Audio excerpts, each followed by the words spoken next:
What you guys, got another video for you on how to set up a new PC. Now you may have just built yourself a brand new computer and you want to get it up and running and make sure everything is running tickety-boo. So I thought I'd make a video to show you exactly how you can go about doing that. So I've just built this PC not long ago, a few days ago, and I want to show you some of the things you can do to get it up and running and make sure everything is working okay from start to finish. Now there's some other bits and pieces you can add in here, but I just wanted to show you the main basics to get this up and running how you might want to do it if you've just built a PC for the first time. So let's go ahead and start off with installing Windows. So first off, you're going to need to make sure you've got yourself an 8GB flash drive, and you can then go ahead and go to the Microsoft website and download the Windows Media Creation tool. So once you get to their website here, just hit the download tool now, and this will download the media creation tool. Once you click on this, you can go ahead and install this and make sure you got your 8GB or more flash drive plugged into the computer. And then what it will do is it will get a few things ready and start searching for your USB flash drive. Now once it's found your USB flash drive, I'm going to just accept these terms and conditions. Once it's found your USB flash drive, you can create your bootable media. Now I'm going to take the tick out of use recommended and select Windows 10 64-bit, and we're going to use USB flash drive. You can see it needs at least 8GB, so we've got plenty of space here. So I'm going to go next, and you see it's detected our USB flash drive. I'm going to go next again, and this will then start downloading Windows 10. It will then go ahead and start to verify, and then it will start to create your Windows 10 media. It will take longer than what you're seeing here. I've speeded this process up just so you don't get bored, and your flash drive is now ready. Now what we need to do now is restart the computer and keep tapping the DEL key, which is your delete key basically. Just keep tapping that key, and it will then get you into the BIOS. You will now see the boot priority list up the top there. Make sure that you have your USB flash drive as number 1. You can put your hard drive back in that position once we've finished installing Windows. If you don't want to get into the BIOS and do this, then what you can do is then get into the boot menu and select your flash drive from there, and that way you don't have to change the boot order. It will just boot to USB flash drive. That's normally something like F11, and then once you've booted up, you can then go ahead and click next and then click install Windows. Now don't worry, I won't skip any parts here, but I will speed the more boring parts up where you're not having to do anything. Now this is where you're going to need to enter your product key. The best thing to do here is say I don't have a product key, and then click on the next button. And the reason why is because you can add this in once you get booted up to Windows. Now choose your version of Windows what you want to install. I'm installing Windows 10 Pro, but if you're using any of the other versions, select those versions. Okay, now click I agree to their terms and conditions, then click on custom. Now you can see we have an unallocated space, and I'm just going to click next here because I'm going to use the whole space to install Windows. If you want to partition that, you can even partition that once you get to the desktop. Now I've speeded this process up so it shouldn't take too long. There we go. Now you'll get to this area where you need to select your keyboard layout, and this is going to be United Kingdom for me. If yours is another country, then select that. Again, I'm just going to go United Kingdom. I'm going to skip this bit, and it's just going to get a few things ready, so I shall speed this bit up again. And then we're going to get to some settings where you can apply this to set up an organization or set up for personal use.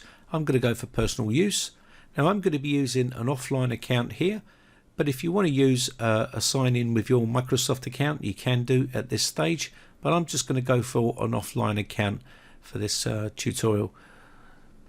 Next up, I'm going to go limited experience, but you can go get now if you want to. Just read all the instructions on the screen and sign up to whatever you like.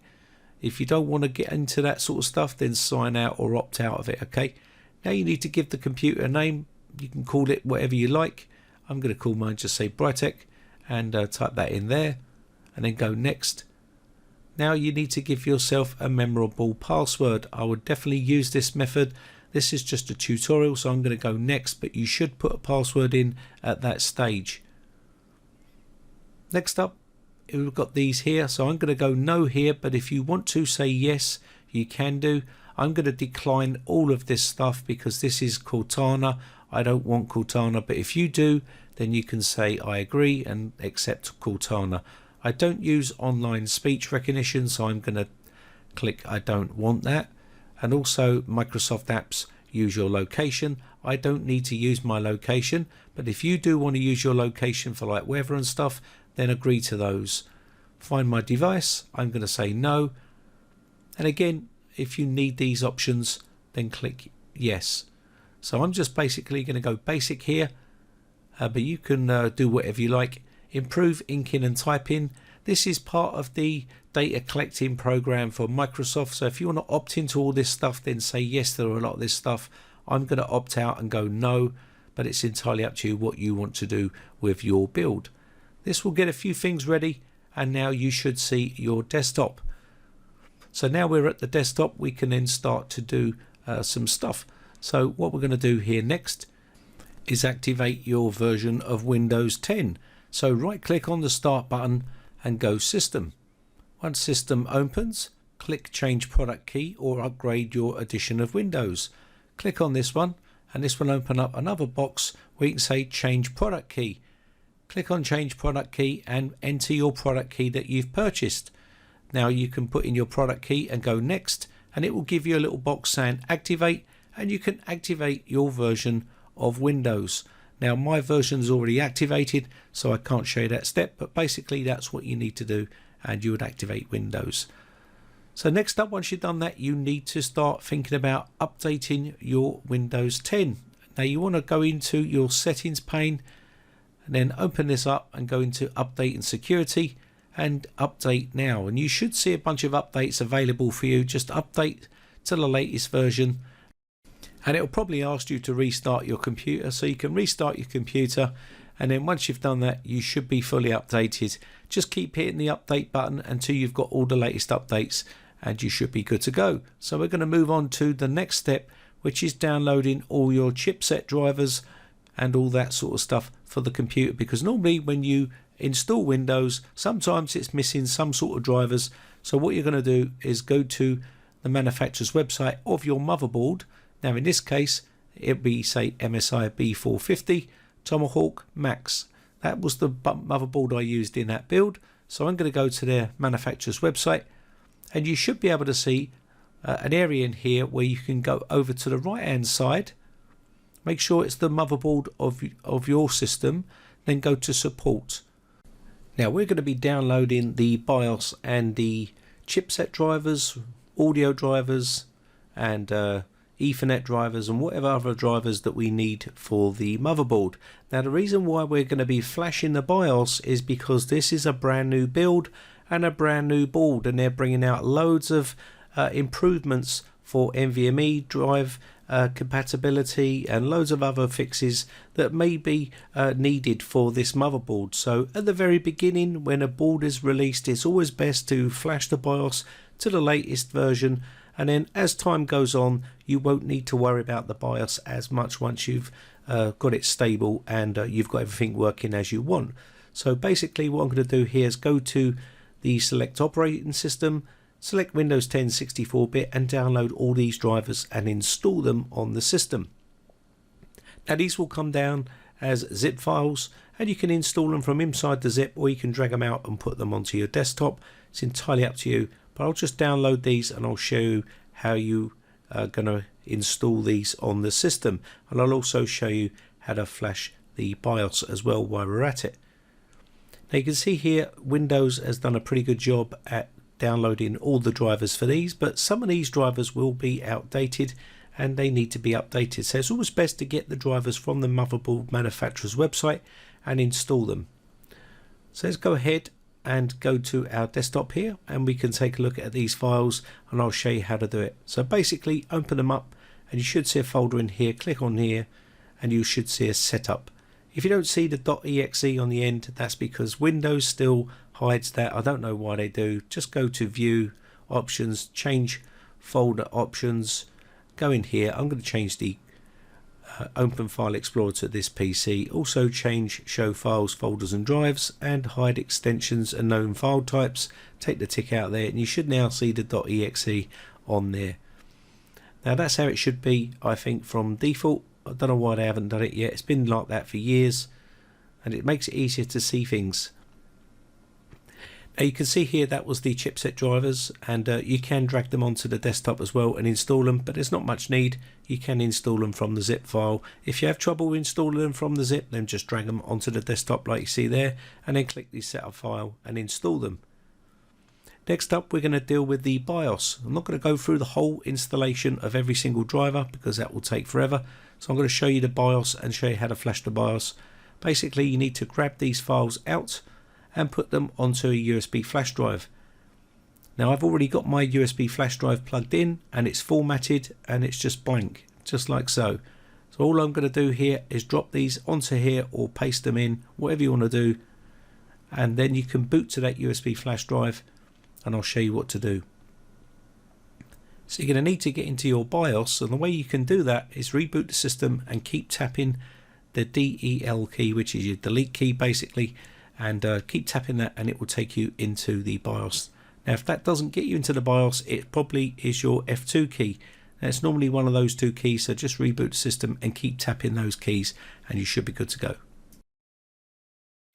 So once we're in the BIOS, you can see here I've got this dragged over, so I'm just dragging my hard drive back over, and you can see here you can drag items to the boot priority. This is how you can boot to your USB flash drive or to your hard drive or whatever it is you want to have as your main boot priority. It's just a drag and drop sort of thing here. You just drag these and slide them across. Now another setting you might want to go into is the advanced mode here. Click into advanced mode, and from there what you can do is go over to where it says M-Flash. This is your USB to flash BIOS down in the bottom left hand side.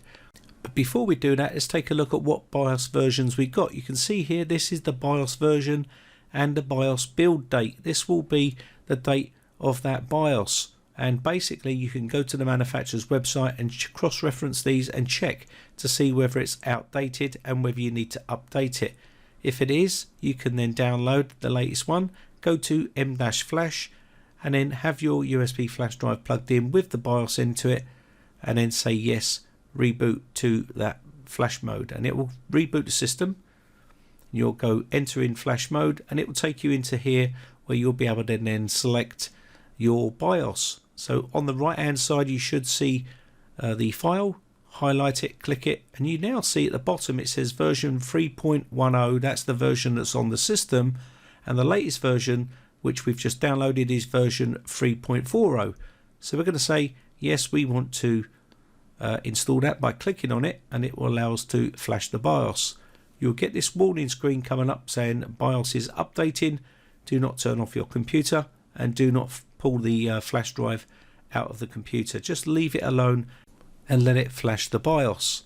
Once this is done, like it is now, it's 100% complete, go back into your BIOS and make sure that your BIOS has been updated. Also, we need to enable the XMP for the memory. So go into here, you'll see XMP profile, click on, and this will enable the XMP, which will give you the full speed for your memory. This is important because you're paying for faster speeds and you want to utilize that speed for that memory, so make sure you've got that enabled.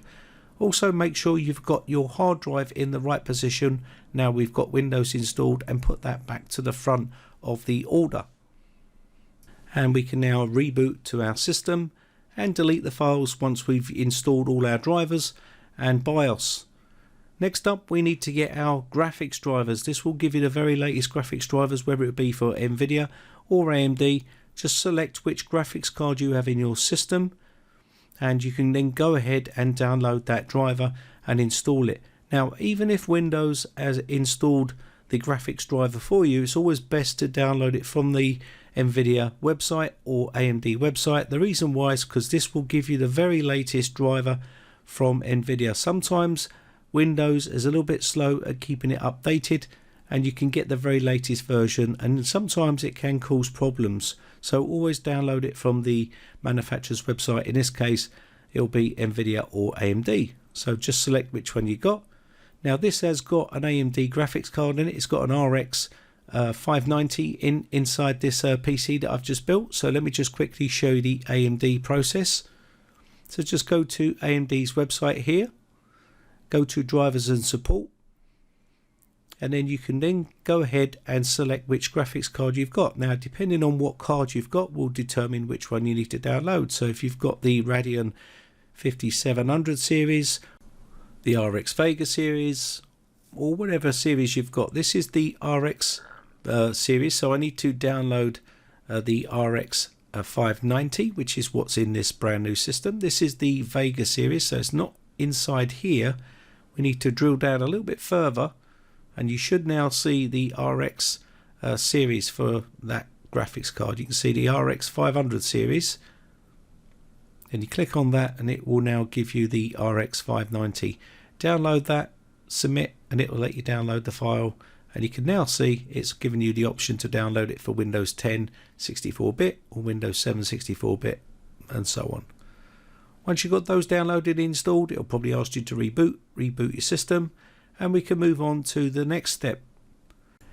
Now because we've just built a brand new computer, we need to do a burn-in test, which is going to basically test the reliability of that PC, and you can use Passmark software which will do a burn-in test of the hardware that's in that computer. It will basically test all your temperatures, and it will put them under load. It will test your CPU, your graphics card, the motherboard, everything else, and it will check everything out to make sure it's stable and it's up and running correctly and there's no problems.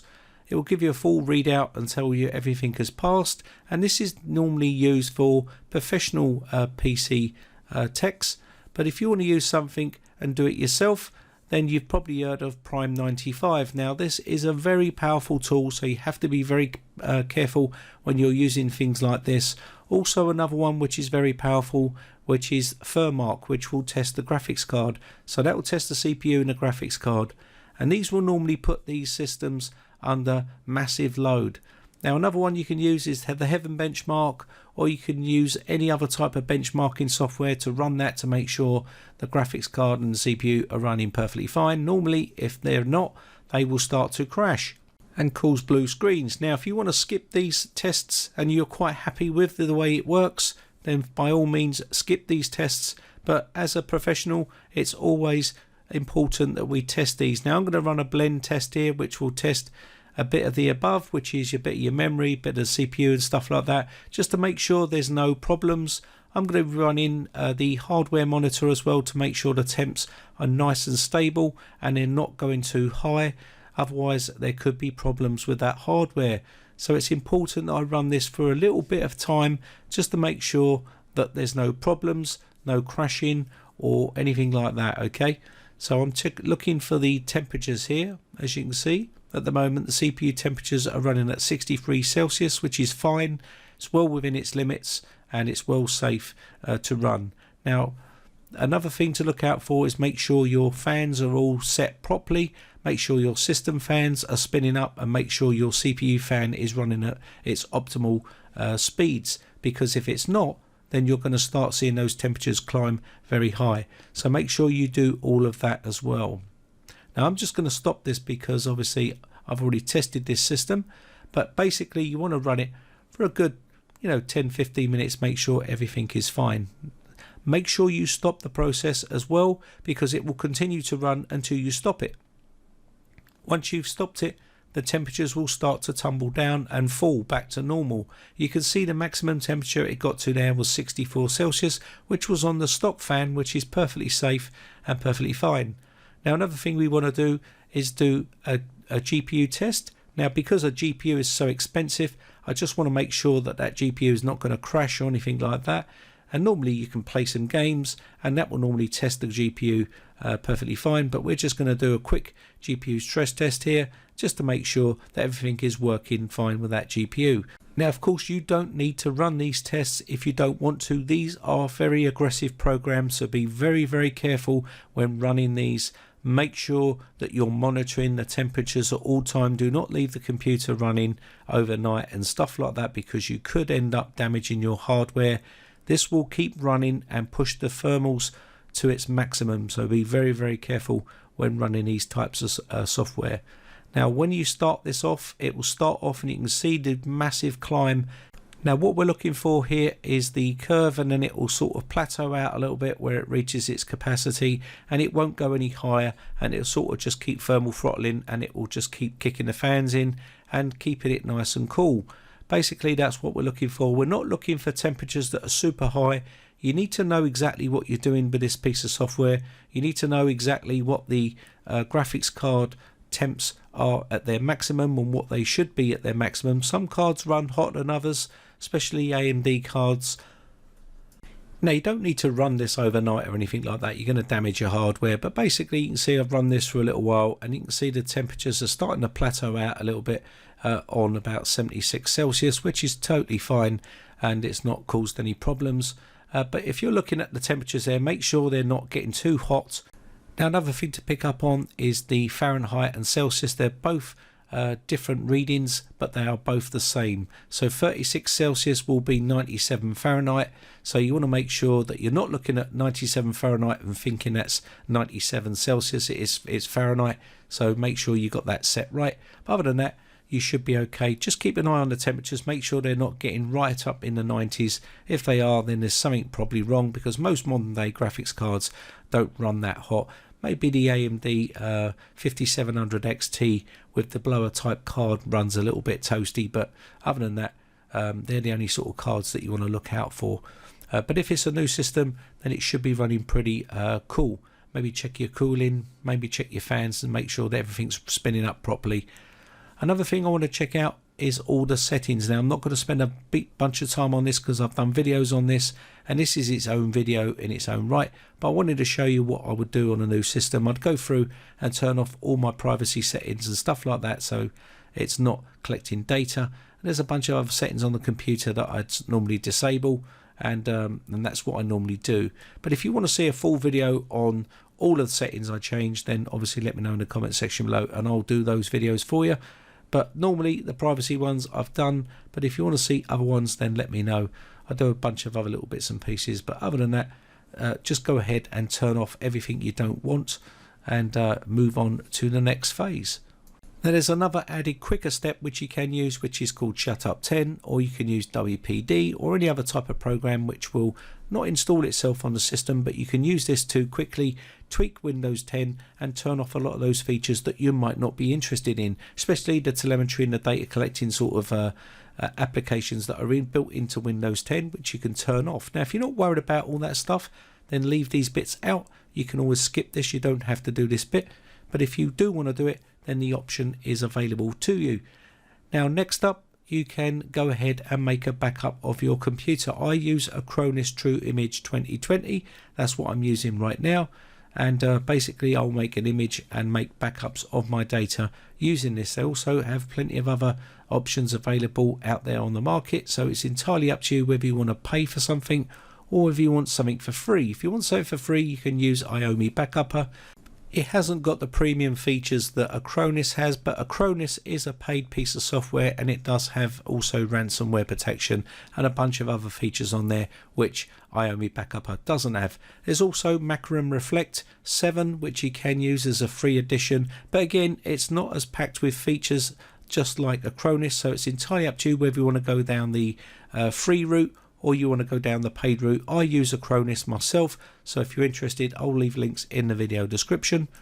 All you have to do then is download and install your antivirus program of your choice, whether you want to use free antivirus programs or paid antivirus programs. There is nothing wrong with the free versions of antivirus programs. There's a lot of people out there that are misinformed that actually say free ones are rubbish and the paid ones are better. The only difference between free and paid is the features. The definitions are exactly the same. That's how misinformed some people are. Now there's plenty of them out there that offer free and paid services, and you'll probably find that the paid ones might scan a little bit quicker. They might have a few more features on them, a bit of better support, because there'd be probably no support for the free version, but you are getting it for free, and there's no subscription fee. So it's entirely up to you. If you want some basic protection for your system, then the free ones are perfectly fine. There's nothing wrong with them. Now, I've been using free versions on my home systems and I've had no problems whatsoever. So it's entirely up to you what you want to do, paid or free. It's entirely up to you. Get them on the system and you should be good to go. Now, the reason why I never backed up the system with that on there, because they normally run out of date and then they're outdated. So I try not to do backups with antivirus programs installed. Anyway, I hope you found the video useful. My name has been Brian from briteccomputers.co.uk. I shall see you again for another video tomorrow. Have a great day. Bye for now. Now, if you haven't subscribed yet, hit the red subscribe button and then hit the bell notification button and click all to be notified when we upload new videos.